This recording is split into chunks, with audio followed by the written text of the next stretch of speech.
இலங்கையை அனுமன் எரிக்க பார்வதி தேவியின் சாபம்தான் காரணம் என்கிறது புராண கதை. சிவபக்தனான ராவணன் ஆண்டு வந்த இலங்கையை ஏன் பார்வதியின் சாபம் சுட்டெரித்தது என்ற புராண கதையை இங்கு பார்ப்போம்.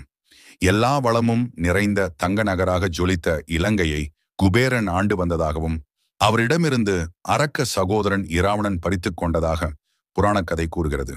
முதலில் இலங்கை குபேரனுக்கே சொந்தமில்லை என்பது தெரிந்து கொள்ள வேண்டியது முக்கியம்.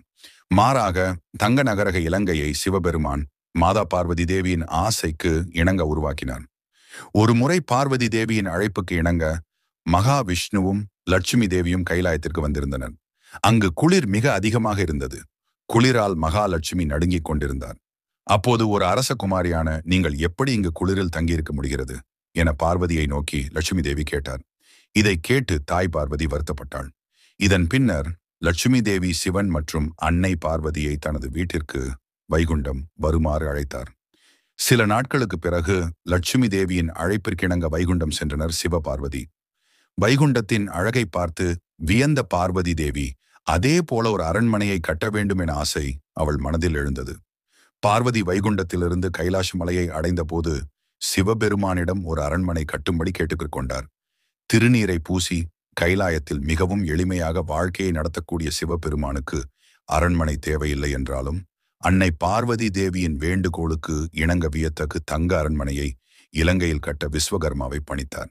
மிகவும் பிரம்மாண்டமாகவும் அற்புதமாக கட்டப்பட்ட அரண்மனையை பார்க்க தெய்வங்களும் தேவர்களும் ரிஷிகளும் வந்தனர்.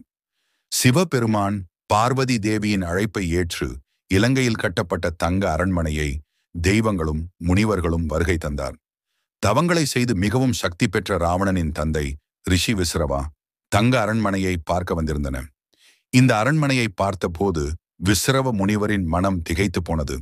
விஸ்ரவ முனிவர் அரண்மனையை பார்த்து தனக்கு இப்படி ஒரு அரண்மனை இருந்தால் எப்படி இருக்கும் என மனதில் நினைத்தார். அரண்மனையை பார்க்க வந்திருந்த ரிஷிகளுக்கு சிவபெருமான் வெறுங்கையுடன் திருப்பி அனுப்பாமல் அவர்கள் விரும்பிய பொருளை பரிசாக அளித்து மகிழ்ச்சியுடன் அனுப்பி வைத்தார். இதை பார்த்து கொண்டிருந்த ரிஷி விஸ்ரவா சிவபெருமானிடம் தனக்கு பரிசாக இந்த தங்க அரண்மனையை வழங்குமாறு கேட்டுக்கொண்டார். சிவபெருமானும் மகிழ்வுடன் அரண்மனையை நன்கொடையாக வழங்கினார். இதை கண்டு தாய் பார்வதி மிகவும் வருத்தப்பட்டார்.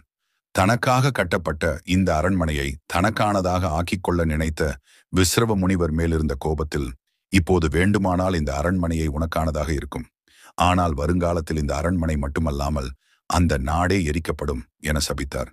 தேவி பார்வதியின் சாபத்தை நிறைவேற்றுவதற்காகவும் ராமனின் சேனையில் வல்லமையை உணர்த்தும் பொருட்டுதான் இலங்கையை அனுமன் எரித்தார்.